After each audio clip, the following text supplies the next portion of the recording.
through the Zengezur corridor. Որտեղից այդ արտահայտությունը ձեզ, որտեղ եք կարդացել այդ արտահայտության մասին։ Նման արտահայտություն չկա, չի եղել եւ համոզված եղեք չի լինի։ Վստահ եմ, որ Զանգեզուրի միջանցքն առաջիկայում կդառնա միջին միջանցքի, ինչպես նաև Հյուսիս-Հարավ միջանցքի ևս մեկ կարևոր հատված։ Ադրբեջանի նախագահի կողմից օգտագործվող բառապաշարը մեր կողմից չի ընկալվում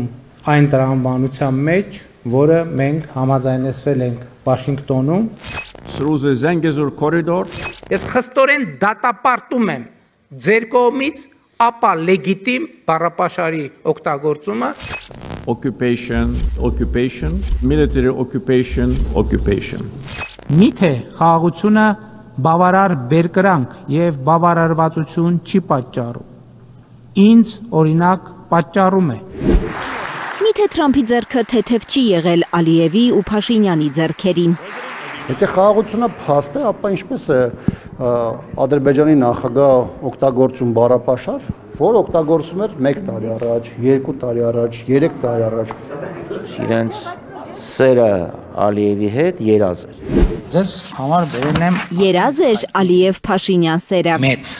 լուսապատճեն, հա։ Մարդկությանը կրակ բերած Պրոմեթևսի ոգևորությամբ էր խաղաղություն գրությամբ թուղթը Վաշինգտոնից հայերին բերել Փաշինյանը։ Իսկ հիմա բոլոր հարթակներից հարցնում է ու չի ստանում պատասխան։ Ինչու, ախր ինչու Ալիևի սրտով չէ խաղաղությունը։ Հիմա ինքը ստորագրում է մի հատ թուղթ, երբ հիմնական բառի շուրջ կան տարընթերցումներ։ Ալիևը հասկանում է մի բան, ինքը հասկանում է ուրիշ բան, Թրամփը խոսում էր հնարավոր 99 տարին եւս 99 տարով երկարաձգելու մասին, ինչի վազեցին տենց հապշտապ ինչ որ թուղթ ստորագրեցին։ Եվ ինչ է մտածում Թրամփը իր քավորությամբ ստորագրված թղթի ճակատագրի մասին։ Հայաստանը նրանց համար ամենօրյա քննարկման առարկա չէ։ Հիմնականում շոշափում է Հայաստանի, Ադրբեջանի անունը այն ժամանակ, երբ որ անհրաժեշտություն կա նշելու այն երկրները կամ ռեգիոնները, որտեղ Թրամփը արդեն իսկ հնարավորություն ունեցել միջամտելու Azerbaijan and Albania. Հայաստան, Արմենիա բառը հիշել չի կարողանում Թրամփը, չի էլ փորձում արդեն։ Բավարարվում է Փաշինյանին այն մյուս տղա անվանելով։ Ադրբեջանի ղեկավարը եւ մյուս տղան նրանք հիանալի էին։ Հայտարարությունը, որ ընդունեցին, երկկողմանի է, այլ հարց է, որ Փաշինյանը փորձում էր դա ներկայացնել որպես համատեղ նաև Թրամփի հետ, այն դեպքում երբ Թրամփը ընդամենը վկա էր։ Թրամփի անունը հայ-ադրբեջանական փաստաթղթերում Խաչատրյանի համոզմամբ հոլովվել է, որովհետև Թրամփին պետք է եղել կոնֆլիկտ կարգավորողի դերի մեջ մտնել։ Իսկ Փաշինյանը օգտվելով առիթից իմիտացրել է, թե փաստաթղթերը միջազգային աջակցություն են վայելում։ Դա խաղաղություն չի, քանի դեռ ադրբեջանցիները Հայաստանի տարածքի մի հատված օկուպացրել են, եւ երկրորդը ինչ խաղաղություն, եթե հակառակորդը դիմացի կողմը անընդհատ Հայաստանի նկատմամբ պահանջներ է ներկայացնում, անընդհատ Հայաստանին սպառնալիքներ է ուղղում եւ անընդհատ օրինակ հայ հասարակությանը վիրավորում է։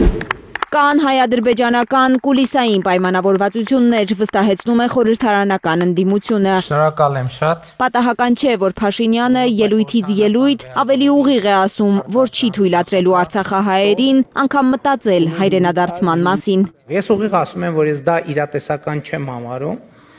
Ավելին, փախստականների վերադարձի թեման այս համատեքստում բոլոր փախստականների վերադարձի թեման ես համարում եմ վտանգավոր խաղաղության գործընթացի համար։ Սա այն դեպքում, որ Բաքվում ձնագնդի էֆեկտով աճեցնում են արևմտյան Ադրբեջան մեծ վերադարձի քննարկումը։ Ադրբեջանցիք պահանջել են եւ շարունակում են պահանջել, եւ ես չեմ զարմանա, որ ինչ որ մի օր դա դառնա հերթական ֆորմալ պահանջը, ճիշտ այնպես, ինչպես ֆորմալ պահանջ է հանդիսանում Սահմանադրության փոփոխությունը։ Ղարաբաղի փախստական մեր հայրենակիցները պետք է տնավորվեն Հայաստանի Հանրապետությունում։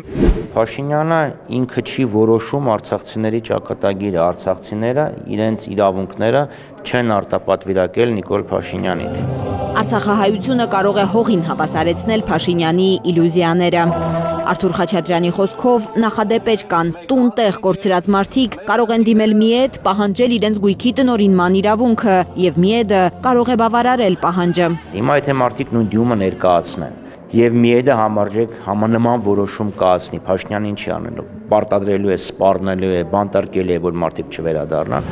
Մյուս կողմից կատարյալ սուտ է անվանում Խաչատրյանը Փաշինյանի հայտարարությունը, թե ինքն ուզում է, որ արցախցիները տնավորվեն Հայաստանում։ Վարչապետի գործն ու խոսքը հակասում են իրար։ Սոցիալական անողոք քաղաքականությունը, որ վարում է Երևանը, զանգվածային արտագաղթի է դրդում արցախցիներին։ Լարա Արաքելյան, Կարինե Մանգասարյան, Արաքել Օհենյան, Արմեն Ապրեսյան, Հայլուշ։ Հայաստանում ու աշխարհում տեղի ունեցող իրադարձությունների մասին առաջինն իմանալու համար բաժանորդագրվեք մեր ալիքին, սեղմեք զանգակը, որ բաց չթողնեք ամենահրատապը, կարևորն ու հետաքրքիրը։